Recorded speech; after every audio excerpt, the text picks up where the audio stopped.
परीक्षा का आज याद से है सबका, इसीलिए विद्यार्थी 9 बजे वाला तो है ना करेगा लगता है।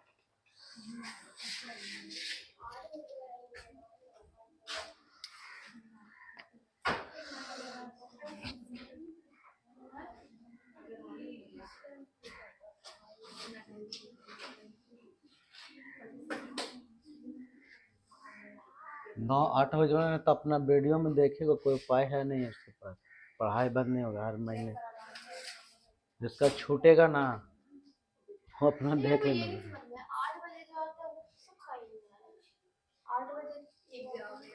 और कितना कोई और ज्यादा दूर रहा होगा तो 8 से 9 तो पड़ा, 10 बजे से एग्जाम है तो 1 घंटा। अब 1 घंटा कितना दूर में है, खाना बनाएगा कि क्या करे, कितना बाहर डेरा में भी रहता है ना। समस्या ये हो जाता है कहाँ से जाना है उसको, 1 घंटा में इंतजाम भी तो उसको करना है, कुछ कुछ कैसा भी रहता होगा। हाँ 3 दिन का बात है। अब आप लोग के ग्रुप में हम नहीं लिंक डालेंगे बार बार। अब आप लोग सब्सक्राइब कर लीजिए जो नहीं किए हैं। हाँ तो नहीं नहीं करिएगा सब्सक्राइब तो बार बार हम कह एक 2 बार डाल दिए। अब लिंक नहीं, अब डायरेक्ट यूट्यूब पर डालेंगे और आप खोजिए अपना, ठीक है। और सब्सक्राइब कर लिए तो आपको चलिए जाएगा, क्योंकि बार बार ग्रुप में डालना ठीक नहीं है, बार बार वीडियो को ग्रुप में डालेंगे, ठीक है ना। 1-2 बार डालेंगे, अब लिंक जान गया, सब्सक्राइब कर लीजिए। अब जब भी वीडियो डलाएगा जखने डलाएगा, क्योंकि देखिए टेक्निकल चीज है, कखनी डालेंगे वीडियो कखनी लोड हो जाएगा, कखनी मौका मिलेगा, हो सकता है हमको मौका नहीं, घर का भी काम रहता है। तो आप देखिएगा, सब्सक्राइब करिए, अपने चला जाएगा मैसेज कि आ गया वीडियो, अपना देखना, ठीक है, छूट जाएगा तो।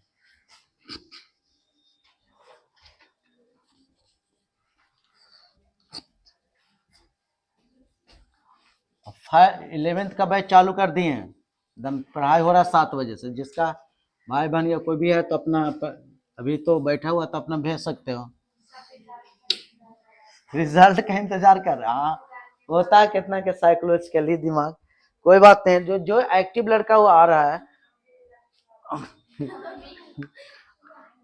अरे रिजल्ट तो आना ही है पर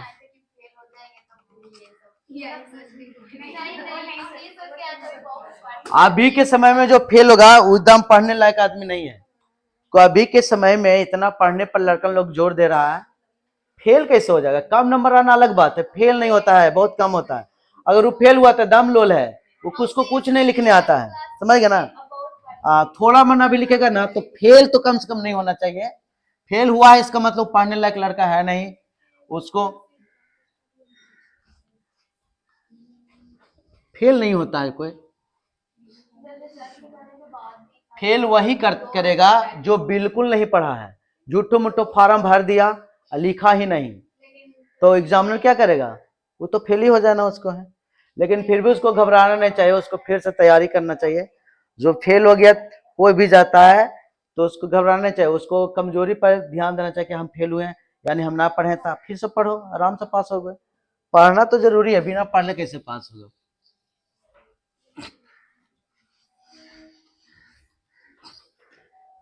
देखिए आप लोग का हम पढ़ा रहे थे जनन ना, तो जनन में फिगर तो हम मिटा दें, फर्स्ट ईयर का पढ़ाया तो इसको मैं फिर से बनाएंगे तो फिर लेट ज्यादा होगा। तो एक काम कीजिए, कल बताए थे ना फिगर, तो देखिए फिगर में जो हम आपको बताए थे तो कुछ अब रफली फिगर रहेगा, बनावे उनावे की जरूरत नहीं, जितना से जरूरत है उतने से आगे बढ़ेंगे। फिगर में हम आपको बताए थे कि अगर इस तरह से सबसे पहला क्या था, टेस्टिस था,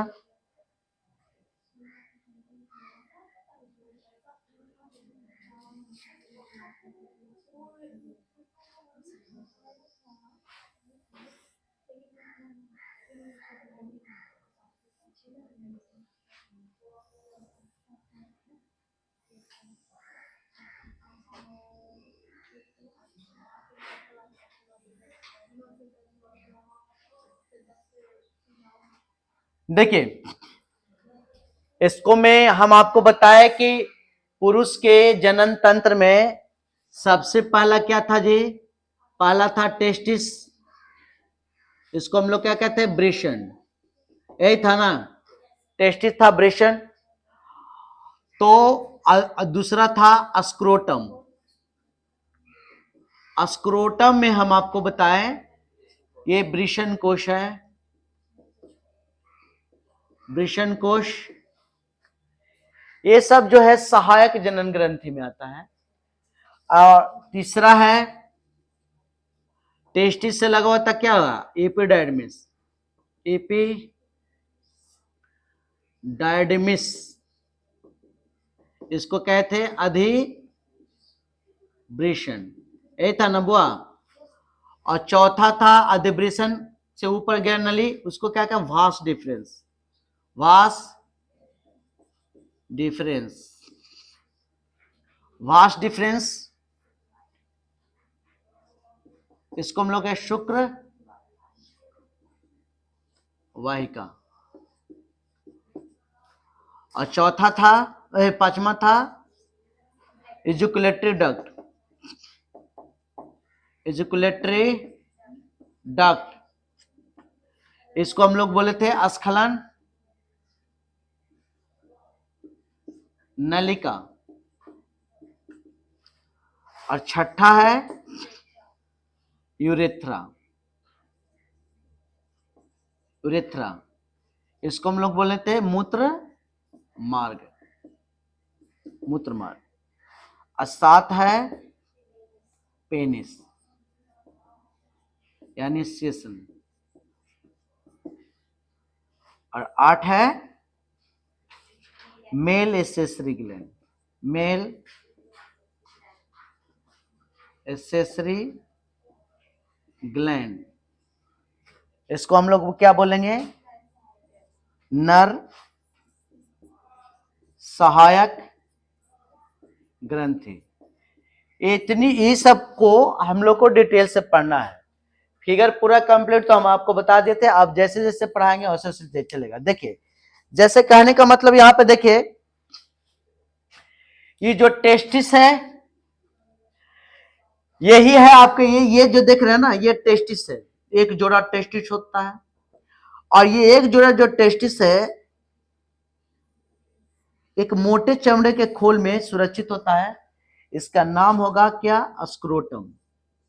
स्क्रोटम, इसको वृषण कोश कहते हैं। वृषण कोश,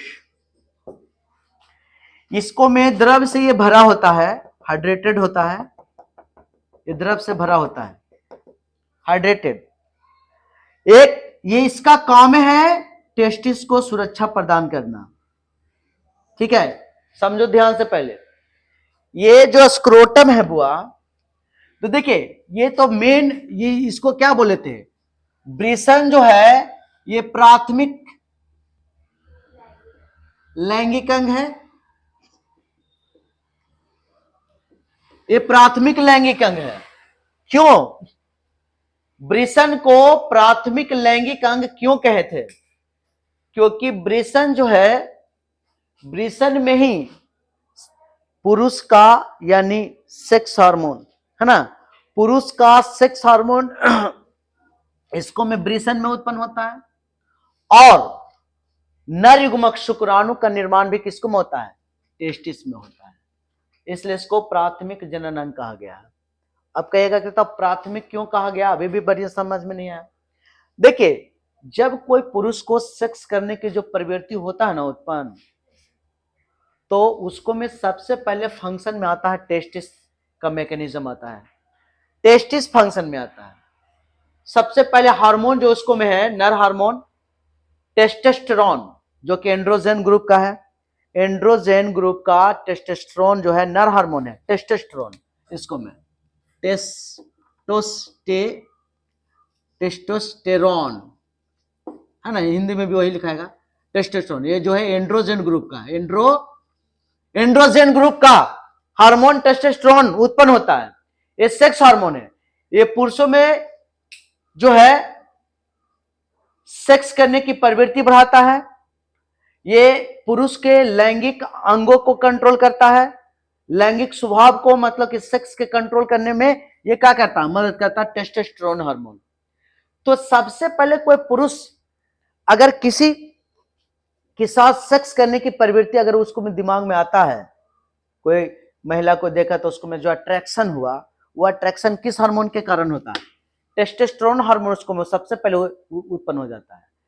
अगर आर्ट्स का स्टूडेंट या मतलब कि बायोलॉजी से संबंध नहीं रखता है, बायोलॉजी के बारे में नहीं बढ़िया जानता है, तो उससे पूछेगा कि बताओ तो पुरुष का सबसे प्रथम जनन करने वाला, सेक्स करने वाला अंग कौन होगा, तो उसको दिमाग एरे पर चला जाएगा, पेनिस, सिस सिलेंड्रिकल स्ट्रक्चर है, उसको लगेगा कि पेनिस की मदद से महिला और पुरुष के बीच जो सेक्सुअल कांटेक्ट होता है, पुरुष और वेजाइना के बीच जो कांटेक्ट बनता है, तो उसको लगता है कि पहली बार ये हुआ। जी नहीं, ये एक्टिव कब हुआ, जब ये चाहा, कौन चाहा, टेस्टोस्टेरोन हार्मोन। टेस्टोस्टेरोन हार्मोन सबसे पहले और शुक्राणु बनाया। और देखिए टेस्टोस्टेरोन हार्मोन लेडिंग सेल एक होता है, टेस्टिस का जब हिस्टोलॉजी बताएंगे ना तो टेस्टिस में बताएंगे कि इसको में एक लेडिंग सेल होता है, समझ गए ना। और लेडिंग सेल से अंतराली कोशिका उसको कहता है, उसमें से मतलब टेस्टोस्टेरोन हार्मोन निकलेगा, और टेस्टोस्टेरोन हार्मोन निकलने के बाद उसमें शुक्राणु का निर्माण होने में मदद करता है। तो शुक्राणु का भी निर्माण कहाँ होता है, टेस्टिस में, और तब जाकर करके जनन के लिए परिपक्व कौन होगा, शिश्न, इरेक्ट हो जाता है शिश्न। मतलब कहने का मतलब है उसमें जो है शिश्न में जो है कठोरापन उत्पन्न हो जाता है, तब जाके सेक्स करने के लिए प्रवृत्ति में आता है। तो बताइए ये सब सेकेंडरी ना हो गया जी। पहला कौन काम किया, टेस्टिस किया, यानी टेस्टिस प्राथमिक अंग है, प्राथमिक लैंगिक अंग है, और उसके बाद वृषण कोष, अधिवृषण, शुक्रवाहिका, ये सब जो यहां तक देखे ये सब क्या है, सेकेंडरी है, secondary sex organ, sex organ, यानी इसको क्या कहेंगे, द्वितीयक। द्वितीयक एक एक पॉइंट को समझते हुए चलेगा तभी ऑब्जेक्टिव बनेगा, खाली ऐसा ही, इसीलिए हम डिटेल से पढ़ा रहे हैं, पढ़ाते भी हैं पहले से ही, ताकि उसको ये सब बात याद रहे तो अपना ऑब्जेक्टिव बन जाएगा। वैसा ही पूछता है, कोई जरूरी नहीं कि लाइन बाय लाइन लिखा है, वही अपना दिमाग भी कुछ लगाना पड़ेगा तब बनेगा ऑब्जेक्टिव। तो ये सब इसीलिए सब बात भाषण याद रहेगा आपको तो याद रहेगा। देखिए सेकेंडरी सेक्स ऑर्गन या द्वितीयक लैंगिक अंग, ये क्या होगा, द्वितीयक लैंगिक अंग। तो देखिए प्राइमरी सेक्स ऑर्गन और सेकेंडरी सेक्स ऑर्गन, तो जान गए ना कि टेस्टिस को छोड़ करके पुरुष का जितना भी जनन अंग है वो कोची में आएगा, द्वितीयक लैंगिक अंग में। इसको आप एक्सेसरी ग्लैंड भी कह सकते, एक्सेसरी ऑर्गन भी कह सकते, एक्सेसरी सेक्स ऑर्गन, एक्सेसरी मैंने सहायक है ना, एक्स्ट्रा है तो सहायक जो है सेक्स ऑर्गन है। अब हम आज आपको शुरू करेंगे कोची के बारे में, टेस्टिस के बारे में। यही जो है एक जोड़ा टेस्टिस है, ये वृषण कोश है। अब देखिए वृषण कोश के बारे में, सबसे पहले ये टेस्टिस को वृषण कोश जो है ना सुरक्षा प्रदान किया हुआ है, किस तरह से, ये देखिए ये प्राइमरी सेक्स ऑर्गन जो है, ये जो देख रहे हैं ये दोनों जो टेस्टिस है, इसको बोलते हैं टेस्टिस यानी वृषण। और ये जो वृषण है बुआ, ये दोनों वृषण का सुरक्षा स्क्रोटम किस प्रकार से दिया हुआ है, देखिए जिसको ये जो देख रहे हैं ये वृषण कोश, ये वृषण कोश मोटे चमड़े का खोल है, तो बाहर से सुरक्षा प्रदान किया। और जब मोटा है, और दूसरी बात है कि ये स्क्रोटम जो है उदर गुहा के बाहर लटका हुआ है, शरीर से एक तरह से बाहर है, तो शुक्राणु बनने में शरीर के तापमान से थोड़ा कम होना चाहिए तापमान, शुक्राणु बनने के लिए शरीर के तापमान से कम तापमान होना चाहिए। तो होता क्या कि मान लेते हैं कि शरीर का तापमान कितना है, 37 डिग्री सेल्सियस लगभग होता है नॉर्मल टेम्परेचर, है ना। तो शरीर का तापमान मान लेते हैं कि 37 डिग्री सेल्सियस है, सेल्सियस में बता रहे हैं, फ़ारेनहाइट में तो बढ़ जाएगा, फ़ारेनहाइट में तो 98.5 डिग्री फ़ारेनहाइट के भी लगभग में रहेगा, नॉर्मल इतना ले सकते हैं। ये तो फ़ारेनहाइट में तो 37 डिग्री सेल्सियस तापमान शरीर का है, तो इतना डिग्री तापमान पर शुक्राणु बनने में थोड़ा मतलब कि दिक्कत होता है। तो शुक्राणु बनने का जो नॉर्मल टेम्परेचर है वो 37 से कम होना चाहिए। तो इसीलिए ये जो मोटे चमड़े का जो खोल में ये जो टेस्टिस है, इसको लिए ये क्या करता है कि स्क्रोटम शरीर के तापमान से 2 से 2.5 डिग्री सेल्सियस तापमान कम कर देता है। यानी 37 में से 2 से 2.5 डिग्री कम कर दिया, समझ गया ना। और इतना डिग्री तापमान पर ये टेस्टिस काम कर सकता है। अगर ज्यादा टेम्परेचर रहेगा तो टेस्टिस काम नहीं करेगा। इसलिए ये 2 काम कर रहा है जी, समझो।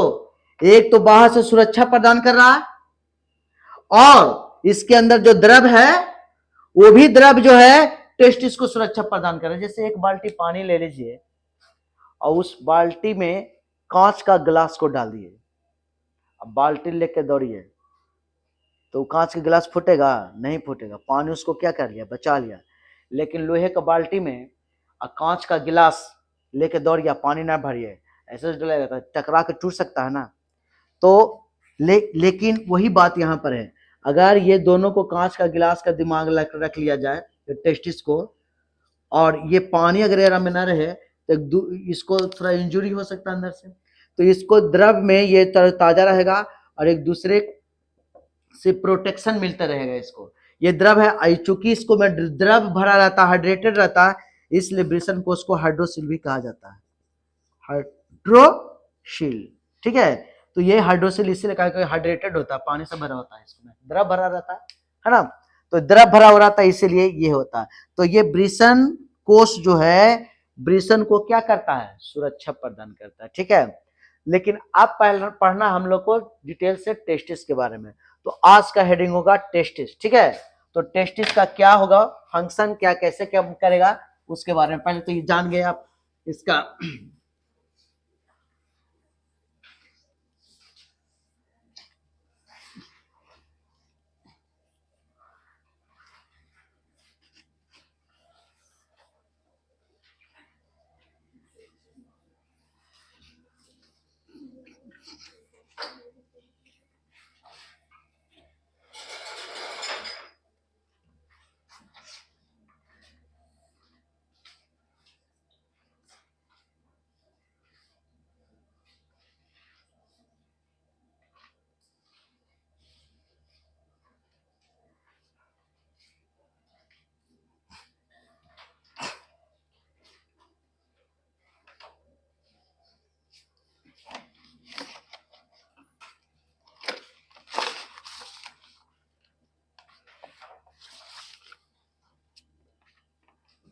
चलिए पहला शुरू कीजिएगा,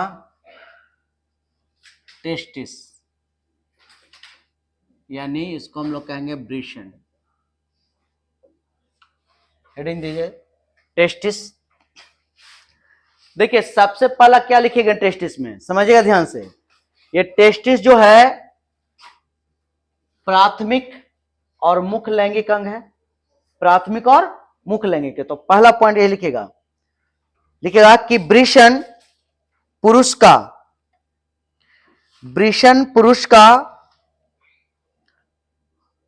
प्राथमिक एवं प्रमुख लैंगिक अंग, वृषण पुरुष का प्राथमिक एवं प्रमुख लैंगिक अंग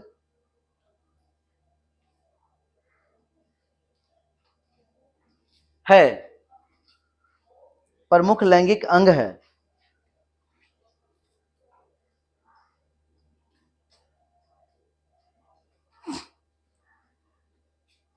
अच्छा, पुरुष का जो वृषण है उसका प्रकृति कैसा होता है, कैसा नेचर का, उसका क्या, कितना बड़ा कितना छोटा, क्या साइज है इसका, उसका कब बना होता है। एरो देख करके लिखिएगा कि पुरुष के प्रत्येक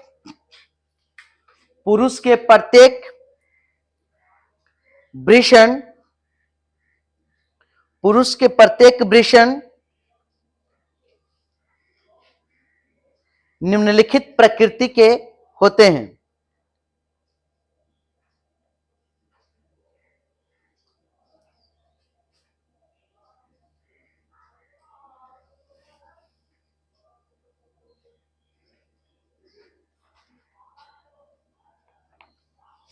देखिए कौन कौन प्रकृति को होता है, जो देखिए सबसे पहले तो देखिए इसको मैं नंबर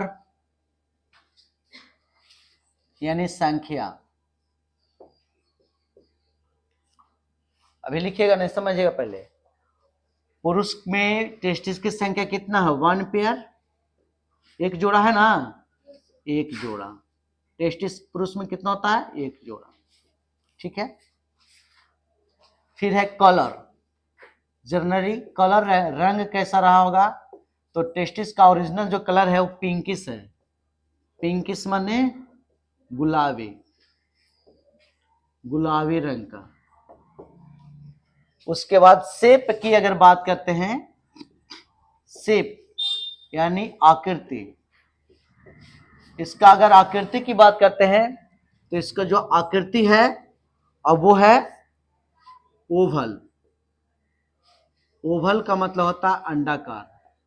अंडा है टेस्टिस, लेकिन आकार कैसा? अंडाकार। अंडा कैसा होता है? लगभग मतलब कि लंबवत, और मतलब पूरा गोल नहीं, है ना?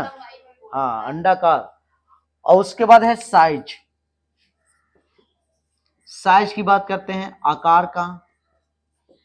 तो देखिए आकार में, देखिए कुछ पॉइंट्स। या आकार में अगर देखें लंबाई का, चूंकि अंडाकार है तो कुछ लंबाई होगा, तो लंबाई अगर देखा जाए तो इसका लंबवत अगर देखिए, ये अंडाकार तो इस तरह से था ना, पूरा ऐसे गोल नहीं था, थोड़ा सा अंडाकार टाइप के था, तो इसका लंबाई होगा ना। तो लंबाई जो है 4 से 5 सेंटीमीटर। ठीक है। उसके बाद है चौड़ाई। चौड़ाई है 3 से 4 सेंटीमीटर। और मोटाई, स्पंज देखो ना, स्पंज रसगुल्ला, तो लंबाई होगा, चौड़ाई निकालेंगे तब मोटा भी होता ना, गुदगुद करता है मोटाई, तो उसका मोटाई होगा लगभग 3 सेंटीमीटर। ये हो गया प्रत्येक पुरुष के वृषण का प्रकृति। तो पुरुष का वृषण की संख्या कितना है? एक जोड़ा। रंग कैसा होता है? गुलाबी रंग का। आकृति अंडाकार। और साइज में लंबाई 4 से 5 सेंटीमीटर, चौड़ाई 3 से 4 सेंटीमीटर और मोटाई 3 सेंटीमीटर। ठीक है। तो इसको आप ऐसे उतारे, कुछ ज्यादा लिखने के ना, जैसे जैसे किया है ना ऐसे और दे के लिखिएगा।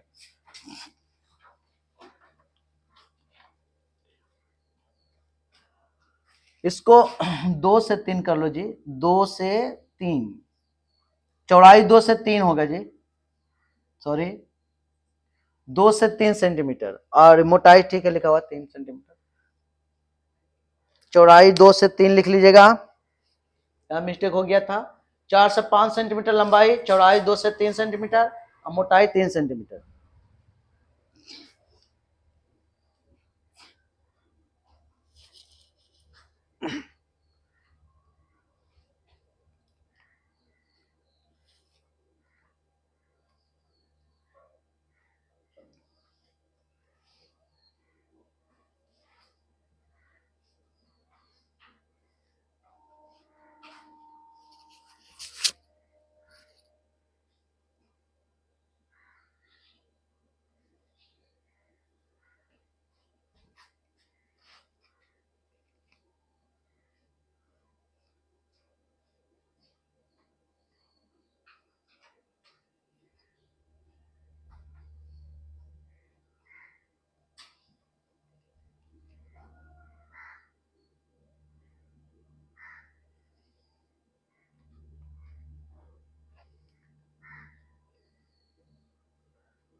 हो गया।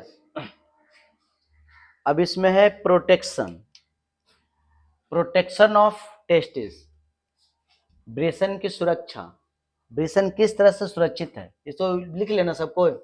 अब यहाँ पे लिखेंगे छोटा सा नहीं है, प्रोटेक्शन, प्रोटेक्शन ऑफ टेस्टिस, वृषण की सुरक्षा, लिखिए वृषण की सुरक्षा।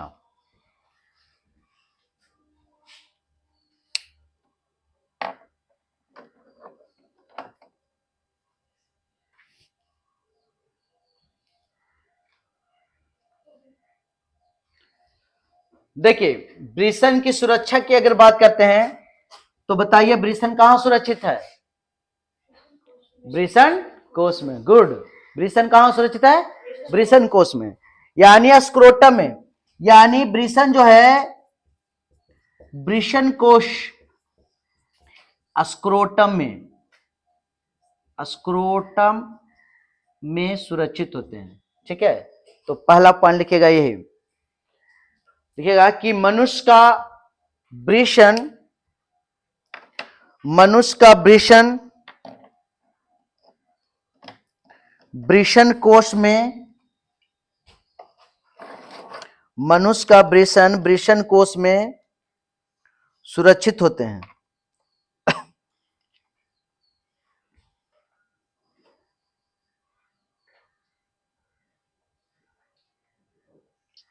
मनुष्य का वृषण वृषण कोश में सुरक्षित होते हैं।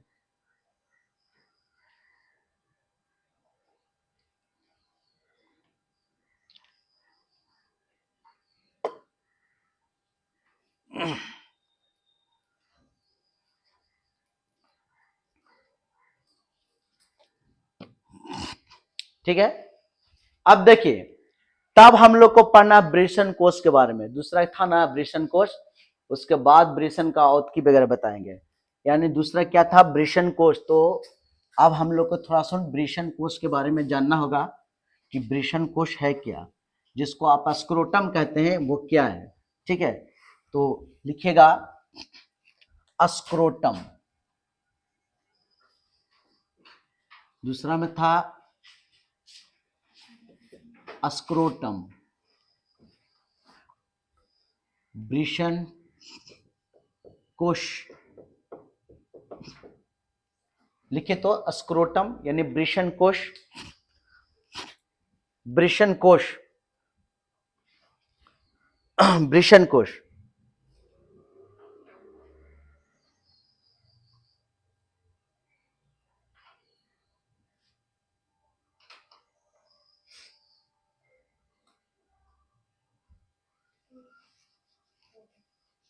देखिए वृषण कोश की अगर बात करते हैं तो यह देखिए वृषण कोश जो है, देखिए ये टेस्टिस है, तो टेस्टिस जो ऊपर की ओर जाएगा,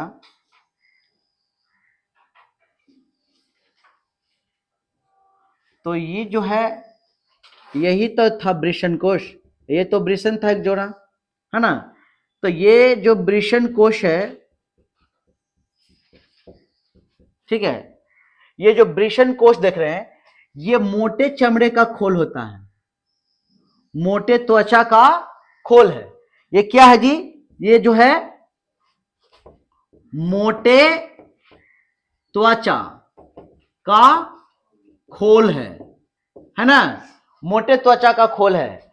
और ये पुरुष के उदर गुहा से बाहर की ओर दोनों जंघाओं के बीच लटका होता है। यही है वृषण कोश। इसको तो पहले आपको लिखना ही पड़ेगा, तो लिखिएगा इसको, लिखिएगा कि वृषण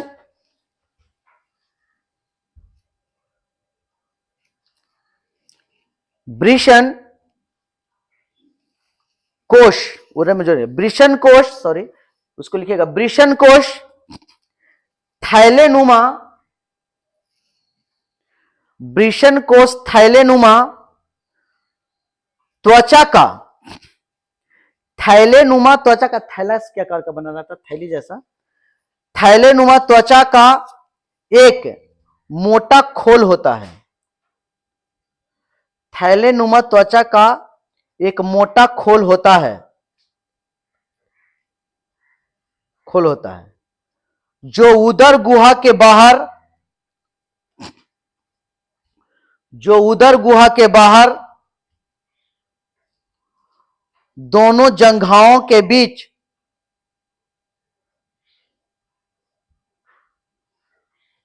दोनों जंघाओं के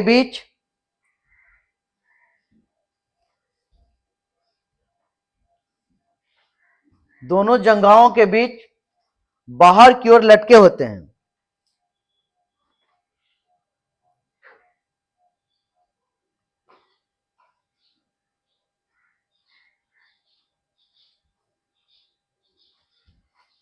अगला पॉइंट समझिएगा।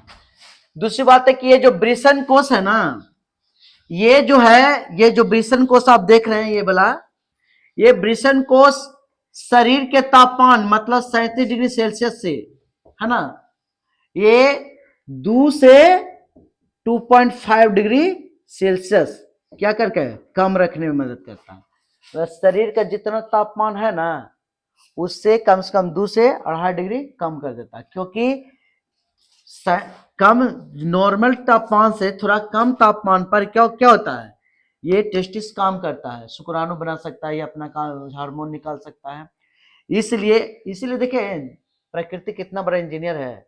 इस शरीर से बाहर लड़का का तापमान कम कैसे होगा, क्योंकि शरीर का तापमान अगर जो शरीर से जुड़ा हुआ है तो उसका सब तापमान तो सगरों का एक ही समय रहेगा, समान रहेगा, लेकिन वो कम कैसे हो, इसको शरीर से बाहर लटका दिया है, शरीर से जुड़ा हुआ लेकिन शरीर से बाहर लटका दिया, ताकि ऊपर से मोटा चमड़े का खोल दे दिया, क्योंकि गर्मी के दिनों में भी अगर शरीर का तापमान का जो चूंकि बाहर है तो इसको पर असर पड़े तो ये क्या कर लेगा, ये तापमान को रोकेगा, अंदर का तापमान को इक्वल रखेगा, ऊपर से इसको में द्रव भी भरा हुआ वो भी तापमान को नियंत्रित करेगा। तो ये बात हो गया, यानी कि वृषण कोश का काम है बाहर से सुरक्षा प्रदान करने के साथ साथ टेस्टिस को शरीर के तापमान से 2 से 2.5 डिग्री सेल्सियस तापमान क्या कर देना, कम कर देना। समझ गया ना, ये ना समझेगा कि यहाँ का तापमान 2 से 2.5 डिग्री तापमान हो जाता है, ऐसा नहीं। इतना जो शरीर का तापमान जितना होता है ना 37 डिग्री, उससे 2 से 2.5 डिग्री क्या कर देता है, कम कर देता है। ये बड़ी जरूरी काम करता है, ये समझ गए। अब देखिए आप देखिएगा कि मोटा दीवार वाला अगर घर है ना, मोटे दीवार वाला अगर घर रहेगा तो वो ठंडा लगेगा, कई मंजिला रहे, 2 मंजिला 3 मंजिला आगे लेयर पर लेयर, तो सबसे नीचे वाला जो फ्लोर होगा या ग्राउंड फ्लोर, वहां पे जानते हैं एकदम क्या होगा, ठंडा रहेगा, लेकिन सबसे ऊपर वाला गर्म रहे, तापमान रहे। तो देखिए ये जब उसी के हिसाब से छोटा लेवल पर आप समझिए, ये अगर ये मोटे तह का रहेगा तब ना तापमान इसके अंदर कम रहेगा, पतला रहेगा तो इसका हीट इसको अंदर जा सकता था, इसलिए यहाँ पर ये कोचिक है मोटे त्वचा का खोल होता है। समझ गए। तो अगला पॉइंट लिखेगा इसको मैं लिखेगा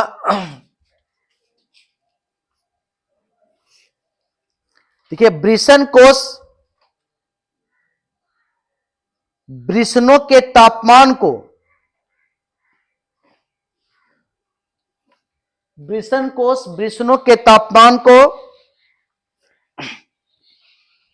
वृषणों के तापमान को वृषण कोश वृषणों के तापमान को शरीर के तापमान से 2 से 2.5 डिग्री सी 2 से 2.5 डिग्री सी कम रखने में सहायक होता है।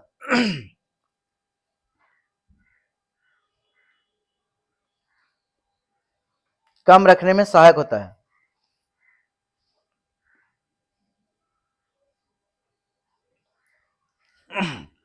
अच्छा देखो ये जो वृषण कोश है ना, एक द्रव से भरा रहता है जिसको आप टिश्यू फ्लूइड कह सकते हो, टिश्यू फ्लूइड यानी उत्तक द्रव कह सकते हैं इसको, उत्तक द्रव, ठीक है।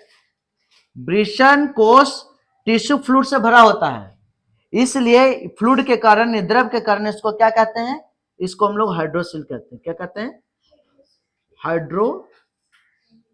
देखो हाइड्रो मीन्स क्या होता है, जल होता है, द्रव होता है, तो हाइड्रोशील के नाम से भी इसको जाना जाता है। तो अगला पॉइंट लिखेगा कि वृषण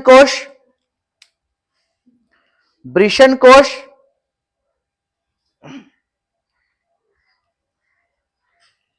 टिश्यू फ्लूइड यानी उत्तक द्रव से भरा होता है। वृषण कोश टिश्यू फ्लूइड यानी उत्तक द्रव से भरा होता है, जिसे हाइड्रोसील कहते हैं। जिसे हाइड्रोसील कहते हैं, हिंदी में भी आप इसको हाइड्रोसील लिखोगे, हाइड्रोसील, जिसे हाइड्रोसील कहते हैं। हाइड्रोसील कहते हैं।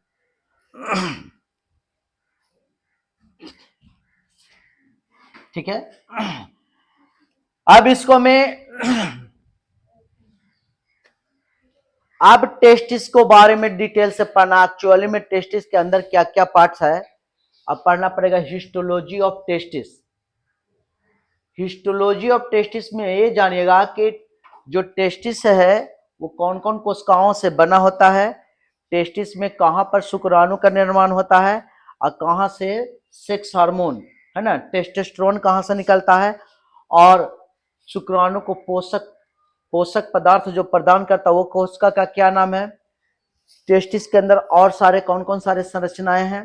ठीक है, तो अब जो पढ़ेंगे, एक्चुअली में स्क्रोटम तो एक सहायक था इसको में, तो क्या होगा, एक हेडिंग देंगे, हिस्टोलॉजी ऑफ टेस्टिस, है ना। तो आज हेडिंग देके छोड़ दीजिए, क्योंकि आप लोग को एग्जाम है ना। हाँ, तो थोड़ा सर सवेरे एग्जाम नहीं छूटना चाहिए। तो लिखिए हिस्टोलॉजी ऑफ टेस्टिस। वृषण का औतकी, भौतिकी नहीं औतकी, हाँ, वृषण का औतकी, उत्तक का अध्ययन किया जाएगा इसको में कैसे कैसे बना है। वृषण का औतकी, वृषण का औतकी।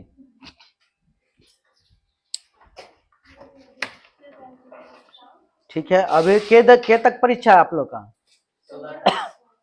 16 तारीख तक लड़कन डिस्टर्बे रहेगा।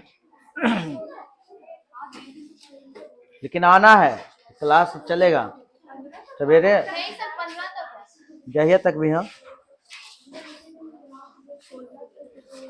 सुबह वाला क्लास में दिक्कत नहीं, 10 बजे से ना है।